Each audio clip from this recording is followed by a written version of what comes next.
Somewhere on the western coast of South Korea, on land that didn't exist 30 years ago, sits one of the most ambitious cities ever built. It has sensors embedded in its streets, pneumatic tubes running beneath its buildings that vacuum up your rubbish automatically, cameras that monitor traffic, air quality, and public safety in real time, buildings that talk to each other.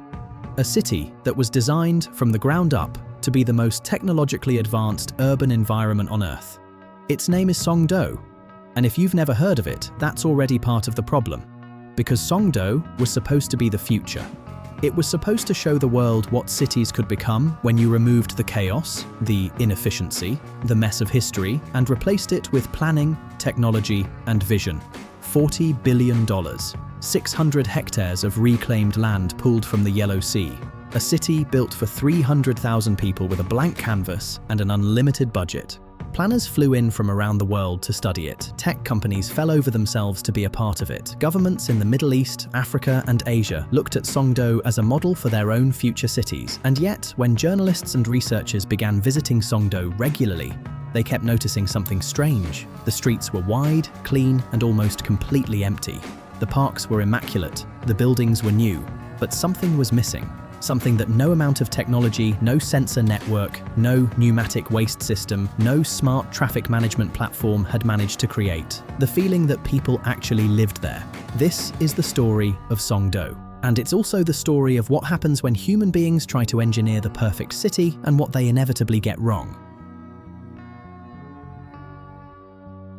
To understand Songdo, you need to understand where it is and why it was built there in the first place. Look at South Korea on a map. It's a small, densely populated peninsula, roughly the size of Portugal, but its population density is extraordinary. About 52 million people live in a country not much larger than England, and more than half of them are concentrated in a single corridor running through Seoul and the surrounding metro area. Seoul sits roughly in the northwest of South Korea, close to the border with North Korea. It is one of the largest and most densely packed cities on Earth. About 10 million people live in the city itself, and when you include the wider metropolitan area, that number climbs to somewhere between 25 and 26 million. Seoul is not just South Korea's capital, it is the overwhelming center of gravity for the entire country's economy, politics, culture, education, and opportunity. Everything flows towards Seoul, but Seoul has a problem, and it's the same problem that most megacities eventually face. It is incredibly expensive. It is crowded. It is congested. Its housing market has become one of the most unaffordable in the developed world, with apartment prices that routinely leave young South Koreans unable to buy property in the city where they were born. And so, starting in the 1990s, South Korean planners began looking at ways to relieve the pressure, not just with infrastructure improvements or satellite suburbs, but with something far more ambitious: a brand new city. Now, look at the map again. Move your eye west from Seoul, about 65 kilometers. You reach Incheon, South Korea's third largest city and the home of Incheon International Airport, one of the busiest and most highly rated airports in the world. Now, move your eye slightly south of Incheon's waterfront. At the edge of the Yellow Sea, on a strip of grey tidal flats that the Korean government decided to reclaim from the ocean, is where Songdo would be built. This was not a random location. It was chosen with precision. Incheon International Airport is right there, roughly 12 kilometers away, connected by Incheon Bridge. Seoul is reachable in under an hour. Shipping lanes crossing some of the most important trade corridors in Northeast Asia run nearby. On paper, Songdo was not just a real estate project, it was a geopolitical bet, a city positioned to capture the economic potential of a region that, by the early 2000s, was becoming the manufacturing and financial engine of the world. The idea was simple and brilliant at the same time. Build a city from nothing, make it smarter, cleaner, and more connected than any city that had ever been built before. Position it at the intersection of Seoul's economy, Asia's trade routes, and global business travel. And watch it become the future. Construction began in the early 2000s. The land itself had to be created first. Hundreds of millions of cubic meters of sand and rock were dredged and deposited along Incheon's coastline, gradually raising new terrain out of the sea. It was one of the largest land reclamation projects in Korean history. Then, on top of that freshly created Earth, the builders came. The project was managed as a public-private partnership between the Incheon Free Economic Zone Authority and a joint venture involving Gale International, a US real estate developer, and POSCO E&C, one of South Korea's largest construction companies. From the beginning, Songdo was designed not just as a housing development, but as a complete urban ecosystem. The plans included residential towers, offices, hotels, hospitals, international schools, retail districts, parks, a golf course, a convention center, and a waterway system loosely inspired by Venice. There was a replica of Central Park. There were LEED-certified buildings, not just a few, but eventually making up roughly 40% of all LEED-certified space in South Korea. But what really set Songdo apart, what made it genuinely different from every other new-build city of the same era, was the technology layer built beneath and inside everything.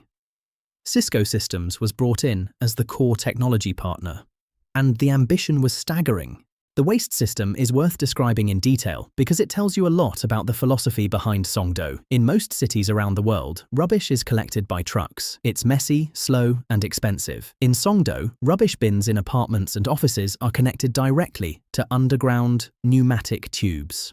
When you throw something away, it gets sucked automatically through a network of pipes to a central processing facility where it is sorted, recycled, or disposed of. No rubbish trucks. No overflowing bins on street corners. No smell. Smart traffic lights adjusted in real time to reduce congestion. Buildings shared energy data to optimize heating and cooling across the district. A centralized control center monitored the entire city like a living dashboard. On top of this, Songdo was designed with green credentials that were almost unprecedented. 40% of the city's total area was designated as green space. Cycling infrastructure was woven throughout. The district was built to international environmental standards that most existing cities couldn't dream of meeting. And at the center of it all was a simple, powerful idea. If you design a city correctly from the beginning, you can eliminate most of the problems that grow organically in older cities. No congestion, because the roads were planned intelligently. No pollution, because the energy systems were clean. No waste management crises, because the waste was handled automatically.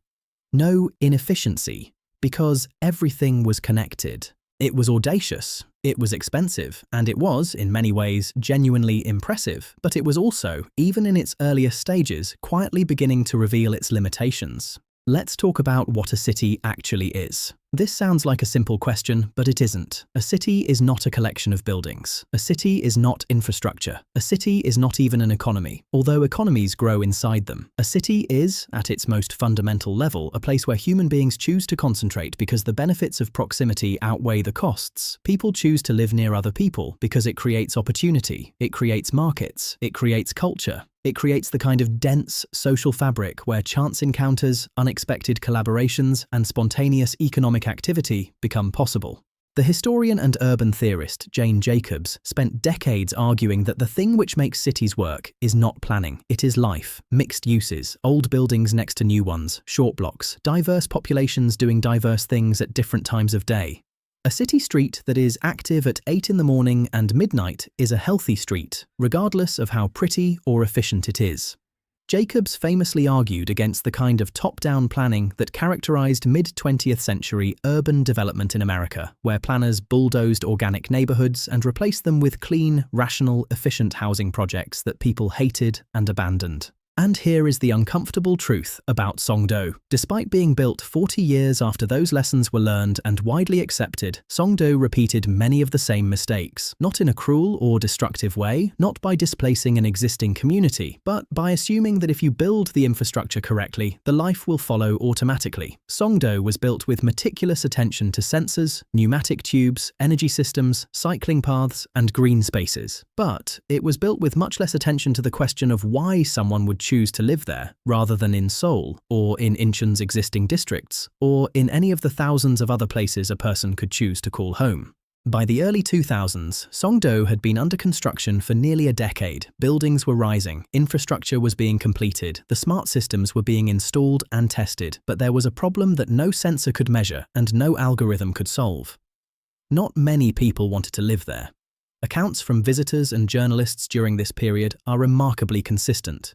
Wide, clean streets, immaculate parks, gleaming towers, and almost no one. One critic described the atmosphere as having a Chernobyl-like emptiness, not because of danger, but because of the specific quality of silence that comes from a place designed for people that people haven't yet arrived in. The South China Morning Post described Songdo as overdue, overpriced, and underpopulated. To understand why this happened, you need to understand a few things about human settlement patterns. People do not move to a new city because it is efficient. People move to a new city because there are jobs there, because there are people they know there, because there are schools for their children, restaurants they want to eat in, cultural events they want to attend, and a sense that the place is alive and growing rather than waiting to become something it hasn't managed to become yet. And Songdo had a very specific version of this problem. It was positioned as a business hub and international city, which meant it was trying to attract companies and workers from overseas rather than organic migration from existing Korean communities. But for international businesses to relocate to Songdo, those businesses needed to see other international businesses already there. And for international workers and their families to consider moving there, they needed to see schools, services, restaurants, shops, and community institutions already operating. This is the classic chicken and egg problem of new city development. The city needs people to feel alive, but people won't arrive until the city already feels alive. The planners had assumed that the quality of the infrastructure, the technological sophistication of the environment, and the strategic location would be enough to break the cycle. They weren't. Let's talk about who Songdo was actually affordable for. The technology that made Songdo impressive also made it expensive, significantly more expensive than comparable housing in the Greater Seoul area. The cost of building and maintaining a sensor network across an entire city district, running pneumatic waste infrastructure, operating a centralized control center, and meeting the energy and environmental standards that gave Songdo its green credentials had to be recovered somehow. That cost was largely passed on to residents and businesses through higher rents, higher property prices, and higher service fees. For a young Korean professional, someone who might reasonably be part of Songdo's target demographic as a modern, educated, internationally minded worker, the numbers often didn't add up. Why pay more to live in a half-empty city district an hour from Seoul when you could live in a more vibrant neighborhood in the capital itself, or in a more affordable suburb with better transport connections? The people who could most benefit from Songdo's green spaces, low pollution, and technological conveniences were often priced out, and the wealthy international professionals Songdo was designed to attract were frequently reluctant to commit to a place that still felt unfinished. This produced a strange dynamic. Parts of Songdo developed a real residential community, primarily South Korean families and workers connected to the district's hospitals, schools, and growing tech sector. Samsung Biologics, one of the world's largest pharmaceutical manufacturers, established a major facility in Songdo. The Green Climate Fund, an important international climate finance institution, chose Songdo as its headquarters. Incheon National University operates in the district. So Songdo was never a ghost town in any literal sense. It had, and continues to have, real residents, real institutions, and real economic activity, but it had far fewer people than planned, far less international business presence than promised, and far less of the organic, urban energy that would have made it feel like a real city rather than a very expensive, very clean, very smart suburb. The academic community had been skeptical of Songdo from relatively early on. Researchers studying urban technology and smart cities began raising concerns about several related issues. First, there was the question of surveillance and control. A city built around a centralized sensor network and an integrated control center is, by definition, a city where almost everything can be monitored. Traffic patterns, energy use, waste disposal habits, movement through public spaces. Proponents argued this data was used purely for optimization, making the city run more efficiently. Critics argued that a city where everything is observable and recordable is fundamentally different from a city where people have the freedom to move, assemble, and live without being watched. The sociologist Saskia Sassen, one of the most respected urban theorists in the world, raised concerns about precisely this issue. Sassen argued that Songdo's design prioritized control over flexibility, that a city built to be efficient can easily become a city where deviation, experimentation, and the kind of productive disorder that drives cultural and economic innovation is quietly designed out. Cities are not just places to sleep and work efficiently, they are places where culture forms, where subcultures emerge, where people push against boundaries and create new things. That process is inherently messy, and Songdo, critics argued, had been designed to be too clean for that kind of productive mess. Second, there was the question of what smart actually means. The technology embedded in Songdo was impressive in the early 2000s and 2010s, but cities are built to last for centuries.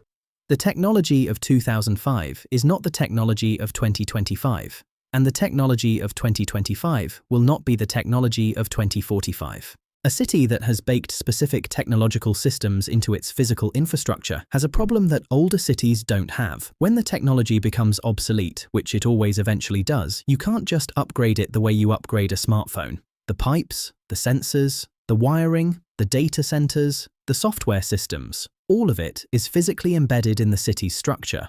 Upgrading or replacing it requires the kind of disruptive infrastructure work that is expensive, complicated, and difficult to do without affecting the people who live and work there. And third, there was a more philosophical question. Who decided what Songdo should be? New city projects like Songdo are almost always top-down exercises. A government, a developer, and a technology partner agree on a vision and then build it. The people who will eventually live there have no say in the design, the priorities, or the character of the place they're moving into. This is the opposite of how most successful cities developed. Cities like Seoul, Tokyo, New York, and London grew slowly and chaotically over centuries, shaped by millions of individual decisions made by people who actually lived there. Songdo was shaped by a relatively small number of decisions made by people who mostly didn't. 2 decades on, Songdo exists in a complicated space between cautionary tale and qualified success. It is not a failure in the way some early critics predicted. It is functioning. People live there. Real businesses operate there. The Samsung Biologics campus has made Songdo one of the world's most important pharmaceutical manufacturing locations. The district is still growing, and infrastructure improvements, including a planned rail connection to Seoul, may eventually bring the population density and urban energy the city always needed.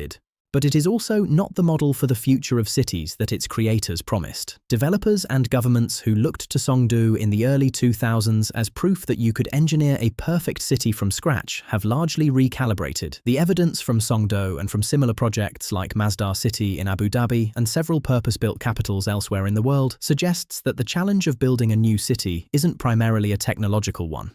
The hard part is not designing a smart waste system. The hard part is making people want to be there. And that is a problem that no sensor, no algorithm, no centralized control center, and no pneumatic tube has ever solved. Songdo is not alone. Around the world, governments and developers have spent the last 2 decades trying to build smart cities, new cities, and technology-first urban environments from scratch. Masdar City in Abu Dhabi was announced in 2008 as the world's first zero-carbon city, built to house 50,000 residents and 40,000 commuters with no cars and no carbon emissions. Today, it houses a fraction of its intended population and has quietly scaled back much of its original ambition, though it continues to function as a hub for clean energy research and development. Forest City in Malaysia, a $100 billion development designed for 700,000 people on 4 artificial islands off the coast of Johor, became notorious as an extremely underpopulated development after its target market of Chinese buyers largely withdrew.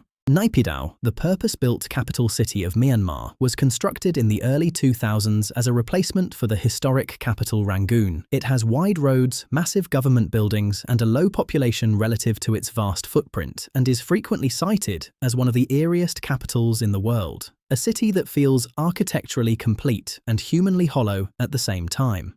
Because the evidence from projects like Songdo suggests that what makes a city desirable is not something you can design into it at the planning stage. What makes a city desirable is the gradual accumulation of human experience inside it. The businesses that grew from a kitchen table in a cramped apartment. The street market that appeared because a group of vendors found it convenient to gather in one spot. The neighborhood bar that became a cultural landmark because the right people happened to drink there at the right time. The accident of proximity that introduced 2 strangers who ended up building something extraordinary together. None of that can be planned. All of it can be designed out. Stand in Songdo today and you will see something genuinely remarkable. A clean, green, technologically sophisticated district on land that was seabed 30 years ago. Towers with views across the Yellow Sea. A waterway running through a park modelled on Central Park. A pneumatic waste system that still works exactly as designed. A central control centre that still monitors the city's systems in real time. And if you come on a weekday afternoon, you will also see wide streets with very few people on them.